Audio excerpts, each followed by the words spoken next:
Hi, this is Len Furman, and I'd like to welcome you to a very somber edition of the Sports Time Traveler. Today's episode is titled 11/24/63. Subtitle: As America Mourns President Kennedy, the NFL Plays. Special note from the Sports Time Traveler. 11/22/63 is one of the most tragic dates in American history, right alongside 9/11 in this century. And yet, while most of the sports world was at a standstill mourning the fallen president, just 2 days later, on 11/24/63, the NFL demanded that its full slate of games proceed. This is the story of the NFL games of 11/24/63. For me, this story is somewhat personal. I was born just 2 months prior to the Kennedy assassination, and as a child I became a fan of the fallen president. I read books about him, and I followed the news of his conspiracy investigations into the assassination that were extremely popular in the late 1970s, culminating with the United States House Select Committee on Assassinations report in 1979 that concluded Kennedy was probably assassinated as a result of a conspiracy. The committee was unable to identify the other gunmen or the extent of the conspiracy. Several decades later, in 2011, Stephen King published his only historical fiction book, 11/22/63. It's about a man who travels back in time to try and prevent the Kennedy assassination. I was enamored with King's book 11/22/63 for two reasons. First, I had always been fascinated with time travel, and a time travel story about the Kennedy assassination was particularly intriguing to me. I would go as far to say that the idea for the sports time traveler might not have sprung up in my mind if it were not for Stephen King's book. Second, I have an indirect personal connection to Stephen King. One of King's 65 novels was dedicated to my cousin, Ed Furman. Eddie, as my family calls him, is the former editor and publisher of fantasy and science fiction magazine. Stephen King credits Eddie with giving him his first big break when he published one of his early stories in the magazine. In Stephen King's book, The Dark Tower, the Gunslinger, this is the dedication that King wrote. To Ed Furman, who took a chance on these stories one by one.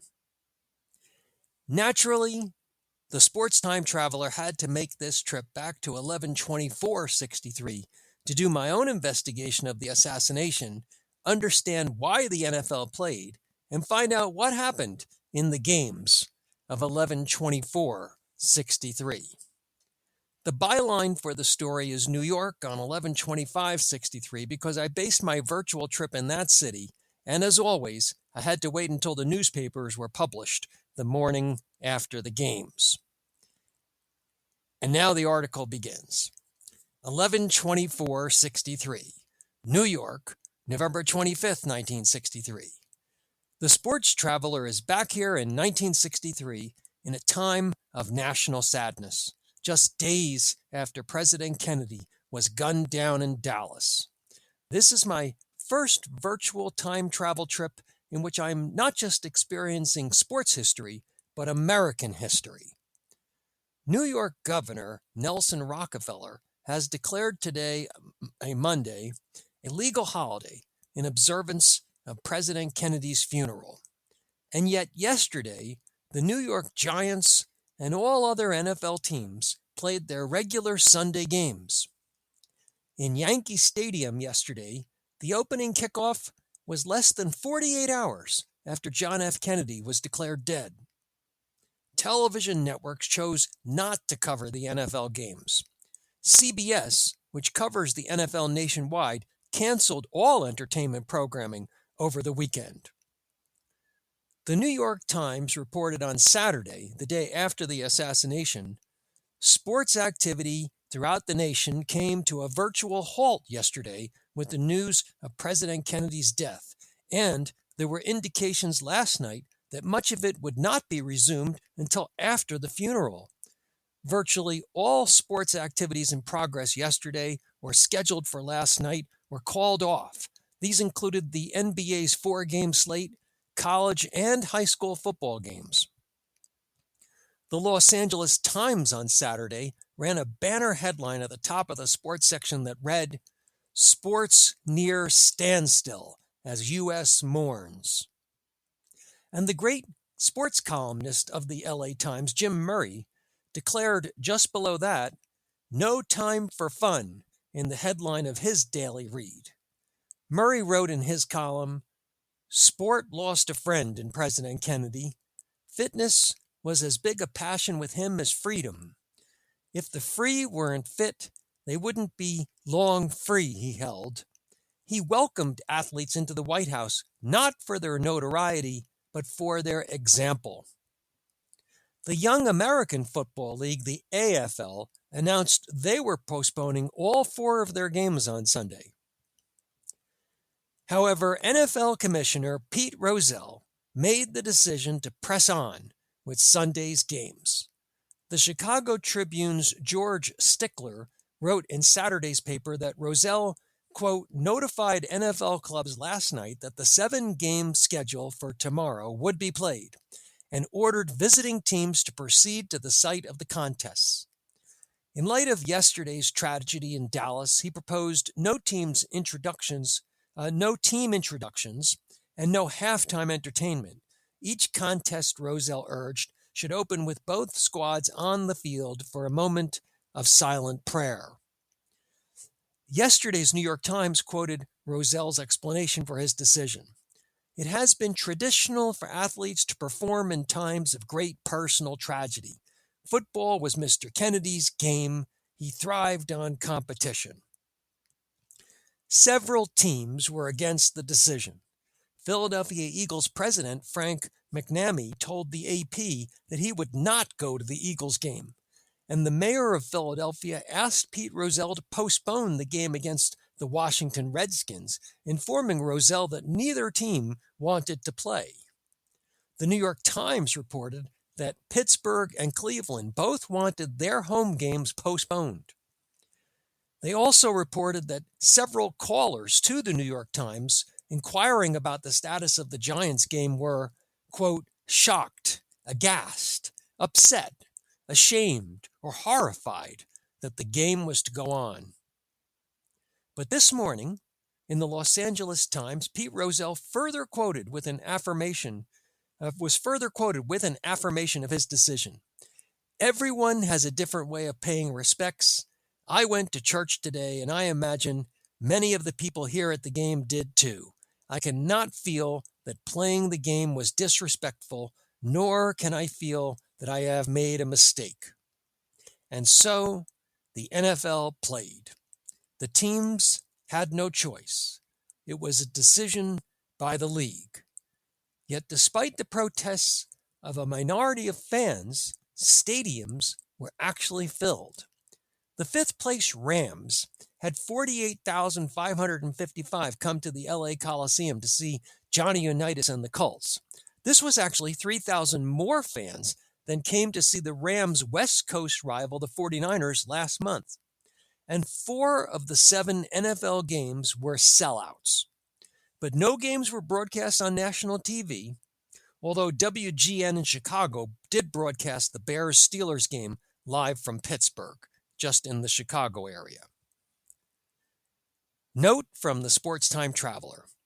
I interrupt this article for a special note about President Kennedy. Whether you agree or disagree with his policies, one thing is certain. Kennedy was a great writer and orator. He is the only president ever to win a Pulitzer Prize. Some of the quotes in his speeches are incredibly inspirational and timeless. In the class I developed and teach on business creativity and innovation at the University of North Florida, I refer to Kennedy's speech in Congress on May 25, 1961, in which he declared, "I believe that this nation should commit itself to achieving the goal before this decade is out of landing a man on the moon and returning him safely to the Earth. I use this as an example of a great innovation objective statement, and I personally believe it's the greatest innovation objective statement in history, as it galvanized the work of hundreds of thousands of Americans to successfully complete the greatest scientific exploration mission of all time. It culminated in the landing of Apollo 11 on the moon and its safe return in 1969. 50 years later, we are still struggling to replicate that feat. Kennedy also popularized a quote originally attributed to the ancient Greeks when he said, "The Greeks defined happiness as the full use of your powers along the lines of excellence." I bring this quote to light because it gets to the heart of what I am attempting to deliver to you in my sports time travels. Each of my articles recounts the travails of great athletes from the past as they strive for excellence in their sport. Whether they achieve it or not, we're celebrating their golden opportunity to pursue that happiness at a time long ago when they were at the height of their powers. And now back to 11/24/63 and to the games that were played on that day. The games of 11/24/63, Cardinals at Giants. A capacity crowd of 63,800 filled Yankee Stadium for the game. But it was not the usual atmosphere at all for a Giants game, particularly one in which the Giants came into the game in sole possession of first place in the Eastern Division for the first time this season, and were facing a team that was tied for second place just one game back. Arthur Daly captured the mood of the fans and the players in his piece he wrote this morning in the New York Times. There was an air of unreality to the Giants-Cardinals game yesterday, almost as if it had become part of the national nightmare. This was not the buoyant, eager crowd that storms into the stadium. It was subdued and listless in the early stages, unable to shake off the pall of President Kennedy's assassination. The players also acted as if their minds were not entirely on their jobs. But as the action grew more heated, there was a gradual return to normalcy. Further adding to the pall was the knowledge by some at the stadium that just prior to the start of the game, the suspected assassin, Lee Harvey Oswald, had been killed in Dallas. Now you can watch this game in its entirety in a video that was taken for the Game of the Week show that is to be broadcast sometime later. Experience the game as I did here at this link. And if you're in the written version of this article in Substack, you can see the YouTube link to see the video of almost the entire game. Here's my recap of the highlights. The Cardinals led 3-0 at the end of the first quarter. It was a lackluster first quarter. Then watch at the tape at the 16:23 mark as the Giants get a great opportunity when they sack Cardinals quarterback Charlie Johnson and recover his fumble at the Cardinals' 15-yard line. But the Giants promptly fumbled the ball at the 10-yard line, thus losing a great scoring opportunity. After the Cardinals couldn't move the ball and punted, the Giants mounted their first big drive, culminating in a great 35-yard touchdown throw by Y.A. Tittle to tight end Aaron Thomas, who made a leaping catch. You can see it at the 18:52 mark on the tape. This gave the Giants a 7-3 lead. The Giants then added a field goal to increase their lead to 10-3. Skip ahead to the 24:43 mark on the tape to see the wild final play of the first half as Cardinals quarterback Charlie Johnson gets away from pass rushers who had him in their grasp, fumbles, recovers the ball, and then tries to make something big happen. The half ends with the Giants still ahead, 10-3. Early in the third quarter, at the 27:37 mark on the tape, Giants pass rushers have Johnson desperately scrambling again, and after he laterals the ball on a broken play, the Cardinals fumble and recover it again. On the next play, the Cardinals get a long run deep into Giants territory, and 2 plays later, Johnson throws an 11-yard touchdown pass to tie the game at 28-24 on the tape. Giants 10, Cardinals 10, middle of the third quarter. At the 33:24 mark on the tape, Tittle is intercepted, and the Cardinals have great field position on the Giants' 20. And 2 plays later, the Cardinals run into the end zone to take a 17-10 lead. Late in the third quarter, at the 35:28 mark on the tape, after Tittle had driven the Giants to the Cardinals' 45, he ran a trick play in which Tittle handed off to running back Joe Morrison, who then tossed an 18-yard strike to Frank Gifford. It was part of an 80-yard, 11-play Giants touchdown drive that culminated with a short pass by Tittle at 37:15 on the tape. The game was now tied at 17 early in the fourth quarter. At 39:55 on the tape, after the Giants' defense had stopped the Cardinals, the Giants' punt returner fumbles the ball, giving the Cardinals the ball at the Giants' 20.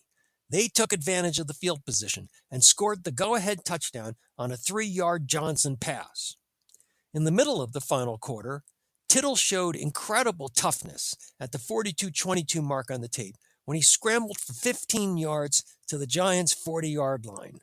After completing a short pass to midfield, watch Tittle's bomb to Del Schaffner at the 42:58 mark on the tape. Schaffner, who was ahead of the Cardinals defensive back Jimmy Hill, but gets taken down in a great ankle grab by Hill at the 2-yard line. Otherwise, Schaffner would have scored the tying touchdown. Now the Giants have it first and goal, needing a touchdown to tie. On 3 successive plays, Tittle could not get the Giants into the end zone, and they had to bring out the field goal unit. The Giants faked the field goal, and backup quarterback Glenn Griffin, who was the holder, tried to run it in. Watch at the 44:12 mark as he appears like he will get in for the score, and then gets stopped. The Giants got one more chance. They had pinned the Cardinals back on their own 2-yard line where they had to punt. Watch the punt at the 45:10 mark on the tape. The punter just has enough room to get it off, and the ball goes out to the 42-yard line where the Giants' Eddie Dove runs it back all the way to the Cardinals' 7. Now it's Cardinals 24, Giants 17 with 2:15 left in the game, and the Giants have it first down, goal to go on the 7-yard line. This was it for the Giants. On first down, Tittle threw a screen for a 3-yard loss. On second down, he was sacked at the 17. On third down, he threw behind his receiver at the 2-yard line for an incomplete pass. And then on 14, Tittle dropped back and was sacked again.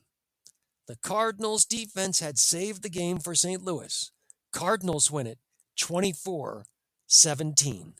The win put the Giants and Cardinals in a tie for first. Whether it would become a 3-way tie depended on the outcome of the game in Cleveland.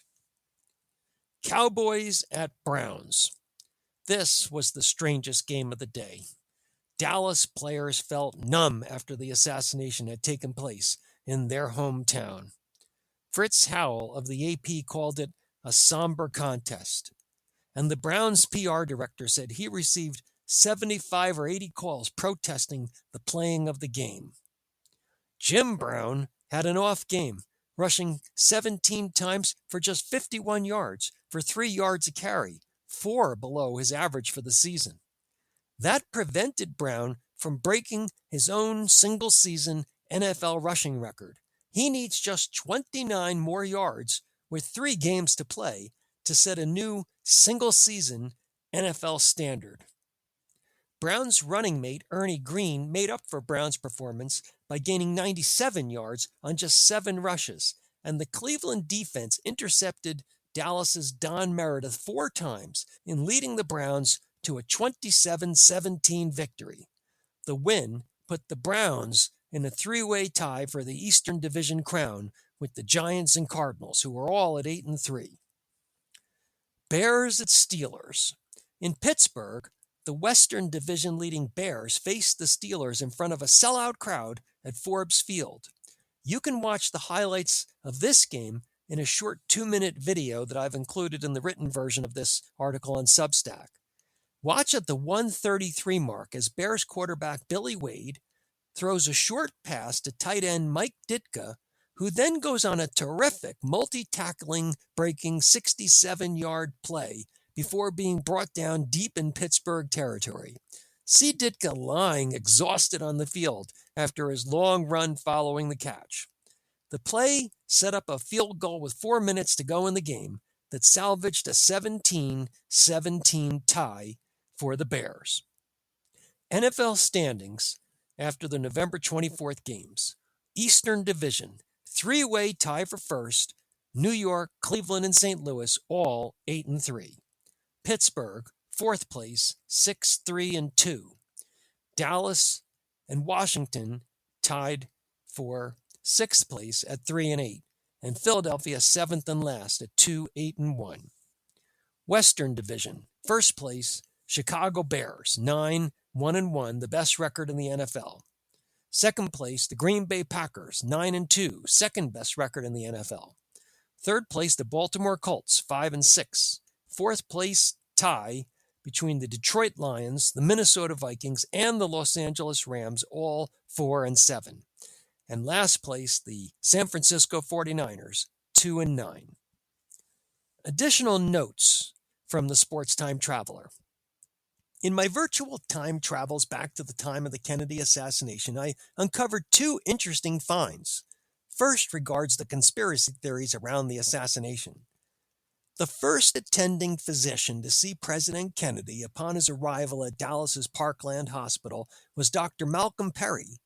Dr. Perry performed the tracheotomy that was conducted in vain on the president, even though all who attended to him knew his condition was fatal.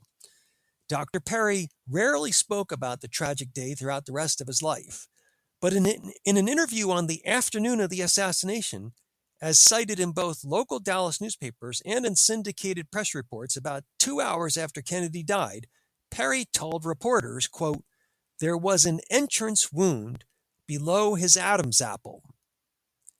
Dr. Perry later changed his mind when speaking to the Warren Commission, saying, "I believe it was an exit wound."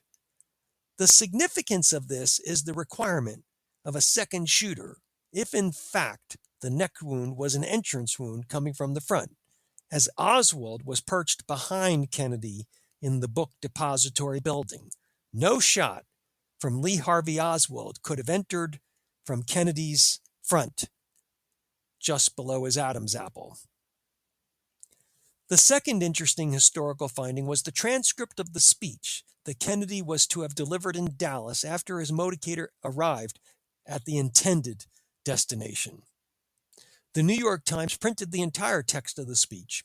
It would have been a fantastic speech. It was supposed to end with these words: "We in this country, in this generation, are, by destiny rather than choice, the watchmen on the walls of world freedom. We ask, therefore, that we may be worthy of our power and responsibility, that we may exercise our strength with wisdom and restraint, and that we may achieve in our time and for all time the ancient vision of peace on earth, goodwill toward men. That must always be our goal, and the righteousness of our cause must always underlie our strength. For as it was written long ago, except the Lord keep the city, the watchman waketh but in vain." Postscript. Former NFL Commissioner Pete Rozelle, many years later, called playing the games on 11/24/63, quote, "the worst decision I ever made," according to an article that appeared in Sports Illustrated a few days ago on 11/21/23. But the article also noted that it is believed that Rozelle made that statement in response to the many criticisms he received over the years, and that deep down he felt he had made the right choice. 38 years after the Kennedy assassination, when the 9/11 terror attacks occurred, the NFL postponed games that were to take place 5 days later on Sunday, September 16, 2001. Those games were made up in January 2002. Well, that concludes the story. Thanks for reading. Bye-bye till next time.